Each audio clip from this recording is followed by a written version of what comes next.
হাতে ডিম মানে ডিমের রেসিপি আর শেয়ার করতে যাচ্ছি, বানাতে যাচ্ছি। তো হাই ফ্রেন্ড, সঙ্গীতের হেসেলে সবাইকে স্বাগত। চলো রেসিপিটি আজ এখান থেকেই শুরু করছি। তবে তাই এই এগ পোচ ভুনা বানাতে প্রথমে 2 টেবিল চামচ সর্ষের তেল গরম করে নেব। রান্নাটা কিন্তু সর্ষের তেলেই করব, সর্ষের তেলে কিন্তু খেতে ভালো লাগে। তবে না থাকলে তোমরা সাদা তেল দিয়েও কিন্তু করতে পারো। তেল গরম হয়ে এলে মিডিয়াম সাইজের 2টো পেঁয়াজ একটু কুচিয়ে রেখেছিলাম, খুব ফাইনলি কুচিয়ে রাখিনি, কিন্তু মাঝামাঝি কুচিয়ে রেখেছি, সেটাই কিন্তু একটু সময় ভেজে নিতে হবে আমাদের। 3 থেকে 4 মিনিট মিডিয়াম হিটে ভেজে নেব, হাতে কম সময়, কিন্তু চটপটে খেতে ইচ্ছে করছে, ভালো খেতে ইচ্ছে করছে। তো এটা কিন্তু একদম পারফেক্ট রেসিপি সেই সিচুয়েশনের জন্য। পেঁয়াজ ভাজা হয়ে গেছে, এবার 2 টেবিল চামচ রসুন আর আদা একসাথেই বেটে নিয়েছিলাম, সেটা 1 টেবিল চামচ দিয়ে আবারও মিনিট 2 মিডিয়াম আঁচে কিন্তু ভেজে নেব।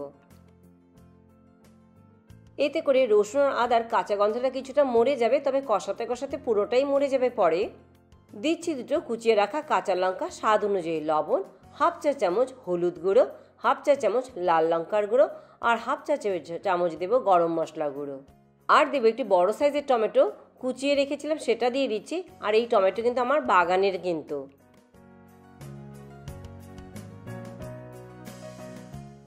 সব কিছু ভালো করে নেড়ে চেড়ে মিশিয়ে দিয়ে ঢাকা দিয়ে এবার রান্না করব।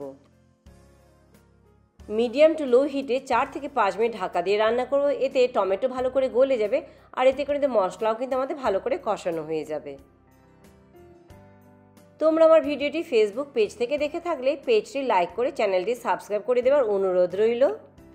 কম সময়ে সহজ টেস্টি রেসিপি বানাতে কার না ভালো লাগে, তাই তোমরা বানিয়ে কিন্তু খেয়ে দেখো এটা। 4-5 মিনিট পর ঢাকা খুলে দেখতেই পারছেন টমেটো কিন্তু একদম নরম হয়ে এসেছে, আর মশলাও কিন্তু কষানো হয়ে গেছে ভালোভাবেই। এবার ঢাকা ছাড়াই মিনিট 2 একটু সময় ভেজে নিচ্ছি। খুন্তি দিয়ে টমেটোগুলো একটু ম্যাশ করে দেবো, পুরো মশলাটি কিন্তু ভালো করে স্প্রেড করে দিচ্ছি এবার প্যানে। এবার এই মশলার উপর খুবই আলতো হাতে ডিম ভেঙে দিয়ে দিচ্ছি, যেমন আমরা পোচ বানাই তেমনি কিন্তু একইভাবে কিন্তু। নামই হচ্ছে এগ পোচ ভুনা, এগ পোচ করে নিচ্ছি এইভাবে। আর মশলা তো ভুনেই নিয়েছি আমরা।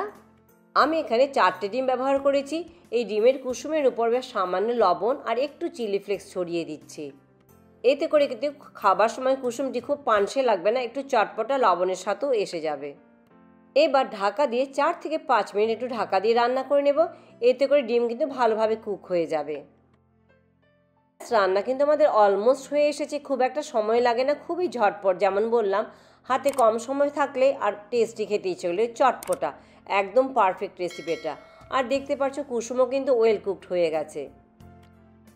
এবার একটু ধনেপাতা কুচি দিয়ে দিচ্ছি, আর 2টো কাঁচা লঙ্কা একটু চিড়ে নিয়েছিলাম, সেটা কিন্তু স্লিট করে সেটা দিয়ে দিচ্ছি। এই রেসিপিটি কিন্তু একটু ঝাল ঝাল খেতেই ভালো লাগে, তাই ঝাল কিন্তু তবুও নিজেদের পছন্দ মতোই তোমরা ব্যবহার করো। গরম গরম সাদা ভাত আর এরকম এগ পোচ ভুনা, স্পাইসি দুর্দান্ত কম্বিনেশন। তবে শুধু সাদা ভাত নয়, ভাত, রুটি, পোলাও আর পরোটার সাথেও কিন্তু খাওয়া যেতে পারে। এগ পোচ ভুনা কিন্তু একদম তৈরি হয়ে গেছে, দেখতেই পারছো।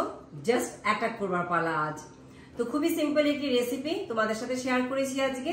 তো ভিডিওটা আজ আমি এখানেই শেষ করছি। ভালো লাগে লাইক, শেয়ার অ্যান্ড সাবস্ক্রাইব করতে একদম ভুলো না। পরে আবার অন্য কোনো ভিডিও নিয়ে তোমাদের কাছে চলে আসবো। সবাই ভালো থেকো, চলো বাই বাই।